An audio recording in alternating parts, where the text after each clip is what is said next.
Ano yan, Jake? Ano yan? Ano yan, ha? Ano to?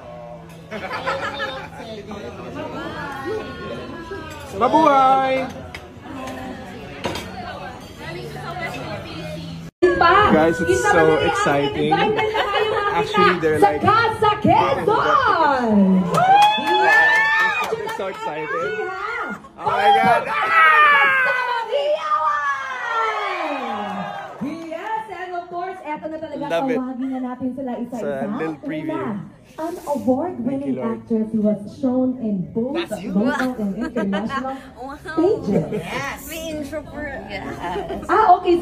So meron akong exclusive entry dito sa popcorn area ng SM.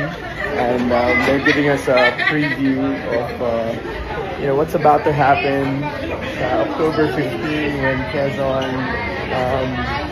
starts showing in cinema. This is so cool.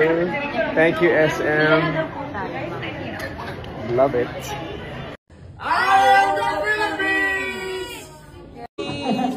Eto na yung pangatlo.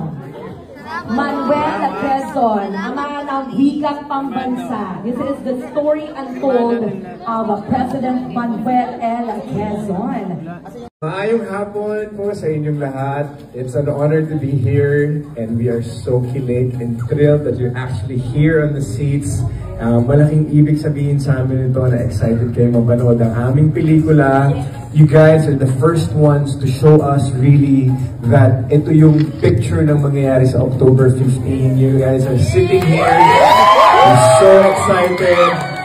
You have your family, you have your friends, and you have a great movie to watch. We're so excited for you guys to see Quezon. We love Cebu. Your food is great. Your energy is great. Your acceptance, your pag-welcome nyo sa amin is great. So thank you so much. Thank you guys. Enjoy it.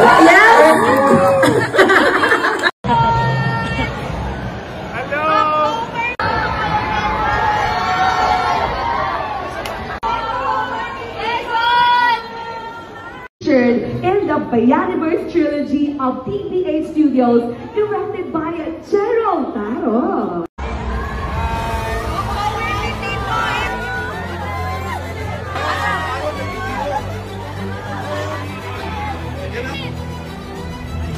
Maayong hapon po sa inyong lahat.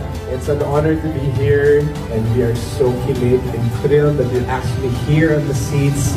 Malaking ibig sabihin sa amin ito na excited kayo mapanood ang aming pelikula.